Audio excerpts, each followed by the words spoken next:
మనం గత రోజుల్లో ఏఐ కారణంగా జరిగిన ఉద్యోగ నష్టం గురించి తెలుసుకుందాం. ఈ వీడియోలో ఏఐ టెక్నాలజీ వల్ల ఐటీ ఉద్యోగాలు కోల్పోతున్నారనే దానికి గల ఆధారాలను చూద్దాం.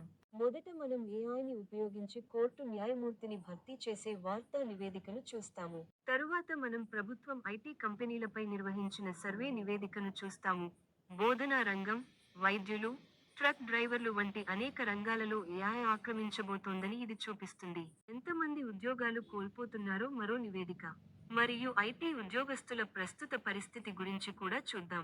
మేము ఐటీ ఉద్యోగస్తులను ప్రశ్నలు అడగడం ద్వారా ఒక సర్వేను నిర్వహిస్తున్నాము మరియు ఇవి దానికి రుజువులు.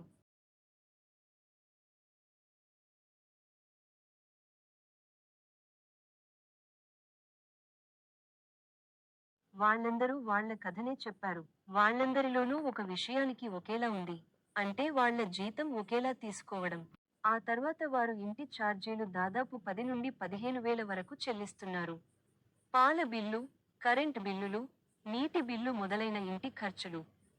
ఆ తర్వాత అతని భార్య ప్రతి మౌంట్లో షాపింగ్ చేయడానికి 10,000 తీసుకుంటుంది. అతను ప్రతి నెలా ఇంటి అద్దె చెల్లించాలి. అది నెలకు దాదాపు 20 నుండి 25,000. ఆ తర్వాత అతను బైక్ ఈఎంఐ నెలకు 13,000 మరియు కారు ఈఎంఐ నెలకు 17,000 చెల్లించాలి. ఈఎంఐకి మొత్తం నెలకు 30,000. ఇదంతా జరిగినా అతని దగ్గర తన రోజువారీ శ్రమకు తగ్గ మొత్తం లేదు. అతని మంత్లీ సాలరీలో ఇక ఏ మొత్తం లేదు. మిగిలిన మొత్తం 0. అందుకే ప్రతి మనిషికి రెండవ ఆదాయ వనరు అవసరం. ఒకే ఒక్క ఆదాయం నేటి కాలంలో మానవ జీవితాన్ని నడిపించదు. కాబట్టి నేటి కాలంలో ప్రతి మనిషికి రెండవ ఆదాయ వనరు అవసరం. ఇప్పుడు మనం రెండవ ఆదాయ వనరుల గురించి చర్చిద్దాం. అందులో ప్రధానమైనది వ్యాపారం చేయడం. మీరు వ్యాపారం ప్రారంభించినప్పుడు ఒక విషయానికి గుర్తుంచుకోవాలి. అది బాగా లేనప్పుడు వదులుకోకండి. సరైన సమయం వచ్చే వరకు వేచి ఉండండి. మరో అదనపు ఆదాయ వనరు స్టాక్ మార్కెట్.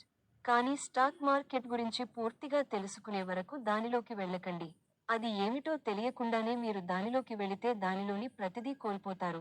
మీరు వ్యాపారం మరియు స్టాక్ మార్కెట్ గురించి తెలుసుకోవాలనుకుంటే, క్రింద వ్యాఖ్య రాయండి.